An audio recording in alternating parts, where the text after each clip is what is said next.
Good morning and welcome to Creations. My name is Cheryl Wortman, Cheryl Can on Ravelry, and Creations on Instagram and cawcreations.org for all my show notes. It is November 28th, Thursday, 2024, and I'm back for another podcast for Creations. I can't remember what number it is. I'm going to cover a few whips and then a few projects that I'm working on and talk a little bit about the book that I'm reading for book club tonight. So let's get into it. The finished objects that I have done, what I do for weddings now is I make his and her hats. And so I've used royal birch from Green Gables alpacas, royal birch,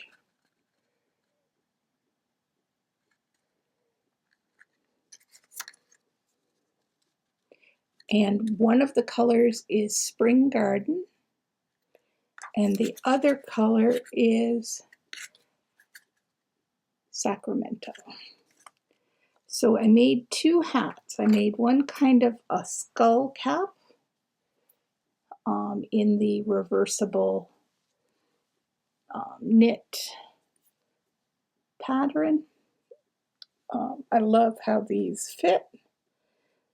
You can fold them up or you can wear them down, just depending on how you like the fit of the hat.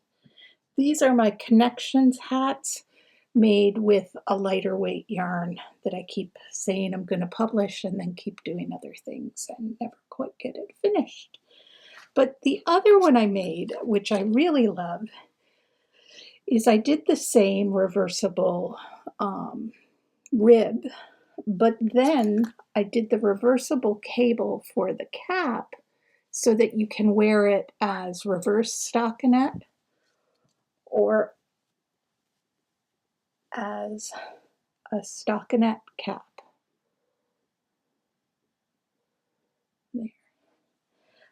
This one I made a little bit bigger because if you have your hair up or something, you want to have room for that. So it's a bit of a looser fit here. But I'm quite pleased with both of them. And Green Gables alpaca just makes such a luxurious fiber for a hat, and they're nice and warm. And these are my Creation tags with Creation and then Prince Edward Island on them. So I like those. And I'm really excited about those. My husband's giving them to the engaged couple soon. And so I wanted to get them on here first. But I'm really pleased with that project. Now for my other projects I'm working on, of course, I have not finished all my Christmas knitting. I am doing a pair of socks. The Noel socks by Winwick Mum. And I am using the West Yorkshire Spinners Sparkle 4-ply in the Yuletide colorway. And I have the first sock finished. And I'm loving how this knits up. It's got a neat little patterning. I don't know if you can see it there, but it's quite different from what I normally do with socks. It has some little here where you purl that you've got little kind of patterning, and then it is cabled, but it changes from 4x2 to 2x2 across. So it really keeps your interest for the 25 stitches you're knitting there before you do the heel. And I love when the top of a sock has ribbing because I find it really fits the top of the foot much better. So I'm really excited about those, and I'm partway finished. I think I'm down like 10 stitches or 10 rounds of the 25 to finish the second sock. So that is my my first whip. The second thing I'm working on, that I'm hoping to have done by Christmas, but we shall see, is Wash's sweater. I don't know how many of you watched Firefly, but it's an Erin knit sweater. I think this has come out a few times on the Cat podcast.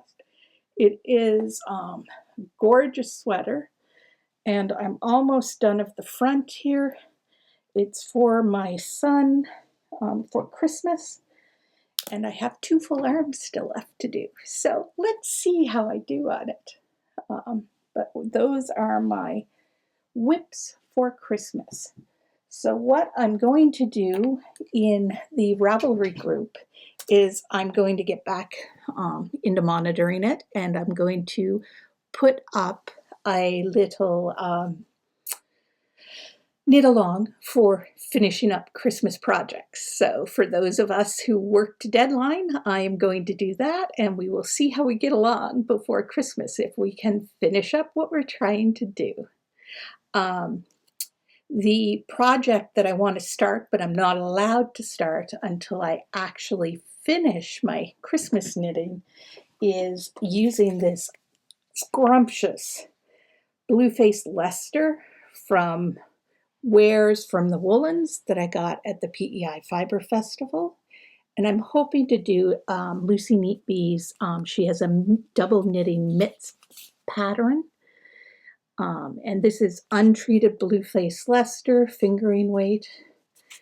And this is Crocus. Love the purples. That's definitely my color.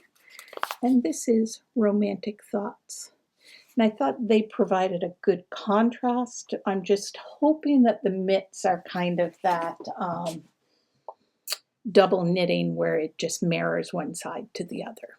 So I learned double knitting at the PEI Fiber Festival from Lucy this year, so I just want to keep that technique and use it before I lose it. So that's what we're doing. I got some really exciting news. I just got accepted into the Master of Island Studies program at UPEI. I am so excited. I'm hoping to do a project on knitting and knitting events. But for right now, we are hosting from 1 to 2 Atlantic time, December 3rd, an online and in-person event called Yarns and Yarns. It's been hosted by this research group in Iceland and in Newfoundland before, and so it's fun to be able to host at PEI. And so we're going to a local coffee shop, the coffee shop my knitting crew knits at all the time, called The Gallery, and we're going to Zoom in from there. I think it's Zoom, but there's an online link. I'll put the poster here, and there's a QR code you can get to register. It's free to go, or it's free to meet online, but you have to have this code to get the link to sign in and register. And we'd love to have as many people as we can. Right now we have 38 signed up. I'd like to get 100 there. And we're just going to tell stories. I'm going to talk about a project I did in grade 12. So in 1991, about fishing mitts. And I've knit one fishing mitt, made a boo-boo because it's gray and white, because I'm using all of my off-white Erin for the sweater I'm making for Dan. And apparently gray was bad luck. So I made a gray one and I made a brown one because I didn't use the bleached white, because historically they wouldn't have bleached the white. But anyway, I will tell a story about these fishing mitts based on what my grandmother and I what I learned from my grandmother when I was in grade 12. So I'm really excited about that. After I speak, Kim from Fleece and Harmony is going to answer a few questions. And then Linda Harling Stalker from St. Effects is going to talk about knitting a certain kind of mitt. So I'm really excited about it. Linda's joining us via Zoom, so I can't wait to do that. So it should be fun. So join us if you can, if you have time. The last thing I wanted to talk about were books I've read. I've been slower reading since I started school. I'm teaching a course and taking a course, so I haven't been reading nearly as much this year. But the new author who's from Cape Breton or tells stories from Cape Breton is Leslie Crew. And my book club is currently reading The Spoon Stealer, which I find is really cute because it's about a person who lives alone and talks to her dog, and the dog talks back, and just about a memoir writing club. So I really like it. I also have read her most recent book, Death and Other Inconveniences, and she came to promote it to PEI, and I met her, and I've got a signed copy of that book. So she's been my books to go to read stories about real people that are going to have some conclusion, but deal with real life kind of issues instead of the heavy fantasy or sci-fi that I've read a lot of. And it's just a nice read that doesn't usually take too long, that's very good for me. So that's what I've been reading lately, and I want to get back into talking about a book I've read as well. So don't forget about our CAL for December, which will be just projects and presents you're finishing knitting up, and I will be more active on the Ravelry group. I haven't been there very much at all over the last few years, and I'm hoping to resurrect that a bit. So thanks for listening, and I hope you have a great few weeks before I come to talk to you again. Happy knitting!